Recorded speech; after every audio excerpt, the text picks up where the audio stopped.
తెలంగాణ అభివృద్ధి కోసం కంకణం కట్టుకొని పనిచేస్తున్న మా సీఎం సార్ శ్రీ రేవంత్ రెడ్డి గారి ఆదేశాల మేరకు మరి గెలిచిన ఓడిన ప్రజా సమస్యలు ముఖ్యంగా ప్రజల్లో ఉంటూ 24 గంటలు ప్రజల సమస్యలు తెలుసుకుంటూ మా గురించి పనిచేస్తున్న మా అన్న శ్రీ మందముల పరమేశ్వర్ రెడ్డి గారి సహకారంతో ఈరోజు మల్లాపూర్ డివిజన్ ప్రగతి పదంలో నడుస్తుందని చెప్పుకోవడానికి చాలా గర్వపడుతున్నాము.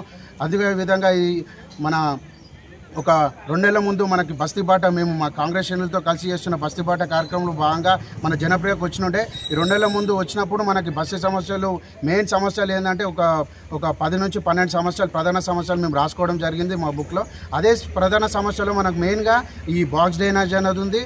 అలాగే ఇంకొకటి బాక్స్ డ్రైనేజ్ ఎక్స్టెన్షన్ ఈ అన్నపూర్ణ కాలనీ పర్మిషన్ త్రూ ఒకటి అన్నపూర్ణ కాలనీలో 85 లక్షలతో ఒకటి శాంక్షన్ చేయించడం జరిగింది.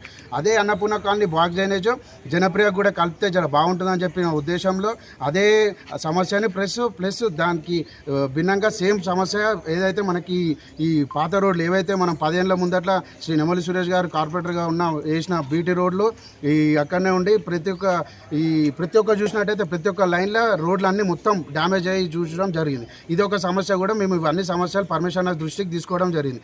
వాళ్ళు వెంటనే స్పందించి అనిల్ ఫస్ట్ ఈ ఉన్న సమస్యల్లో ఏదో ఒకటి ఫస్ట్ నాతో అయినంత గారికి అధికారులతో మాట్లాడి నేను చేపిస్తా అని చెప్పి హామీ ఇవ్వడం జరిగింది. అదే ఇచ్చిన హామీలో భాగంగానే ఈరోజు మన జనప్రియకి 65 లక్షలు శాంక్షన్ చేయించి నిన్ననే 65 లక్షలు శాంక్షన్ చేయించని చెప్పి మనకు ఉత్తర్వులు రావడం మేము ఈరోజు ఈ పాలాభిషేకం పెట్టుకోవడం కార్యక్రమం పెట్టుకోవడం జరిగింది. అదేవిధంగా ఇలాగే మనం ముందుకు సాగుతూ ప్రతి ఒక్కటి మనకి ఏమన్నా కానీ మేము అందరం కలిసికట్టుగా పనిచేసి మల్లాపూర్ డివిజన్ని ప్రగతి పదంలో నడిపిస్తామని చెప్పి ఈ సందర్భంగా తెలియజేసుకుంటూ